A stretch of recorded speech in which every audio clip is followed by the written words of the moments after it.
This morning, the Washington Post reports new allegations of sexual misconduct by former CBS This Morning anchor Charlie Rose.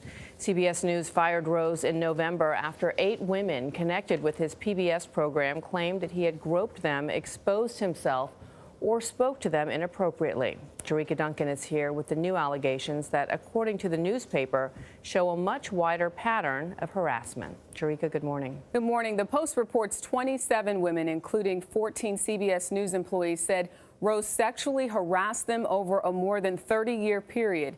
The paper alleges over that time, Rose's behavior was flagged to managers at the network as early as 1986 and as recent as April of 2017, when Rose was a co-anchor of the show.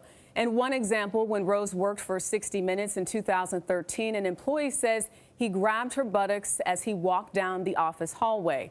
There is no indication that incident was reported to management. Most recently, former CBS This Morning employee Brooks Harris left to work at Rose's PBS show, where she says she experienced a number of unwanted sexual advances and comments. She claims she was encouraged to take the job by CBS This Morning executive producer Ryan Cadro.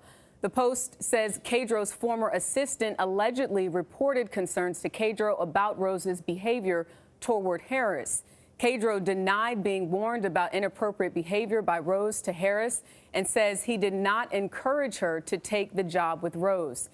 In a statement, CBS News said, since we terminated Charlie Rose, we've worked to strengthen existing systems to ensure a safe environment where everyone can do their best work. CBS News President David Rhodes said in a statement, we have continued to investigate a number of issues. Several important steps have already been taken, including adding in-person training around misconduct, and this training is mandatory. We've convened a working group of colleagues to report issues and handle problems as management. CBS News corporate office reported in November that it never received complaints of sexual harassment by Charlie Rose until after his termination. The corporate office hasn't revealed how many women have stepped forward since then. Anthony? Jericka, thank you, Jericka. Very disturbing news this morning. Oh, gosh, Anthony, I have a very bad case of deja vu, I have to say. Yeah. You know, I feel sick to my stomach. And I don't know what to say about this. You know, when the story first broke, I said Charlie was my friend. I still consider him a friend. I know that's probably not the politically correct thing to say at this moment, but I don't believe in abandoning friends when they're down. That said, this is very troubling, very disturbing, and you can't discount what these women are saying. I know all of the men who are mentioned in the management that they're saying there too.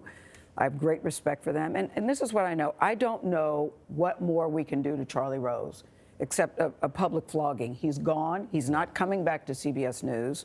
Norah O'Donnell, John Dickerson, and I are the new team. We are working very hard here. I know that we bring a quality broadcast surrounded by a quality team. And all we can continue to do is do the best possible job that we can. But you see these allegations, you hear the stories, and it just makes you sick all over again. And I don't know what to do. Unfortunately, you've had to handle this story for far too many mornings here on this show. I just want us to move forward. I want us to do the best job that we can. But that said, you can't ignore what these women are saying. That's also part of my anguish here, to know that women were hurt and are saying the things that they're saying. And I think it's good that we're having this conversation. 27 new women in the Washington Post report. And as we said, we would be covering the story, and of course we are. And we will cover it. That's the thing. We're not running away from it. We are not running away from it.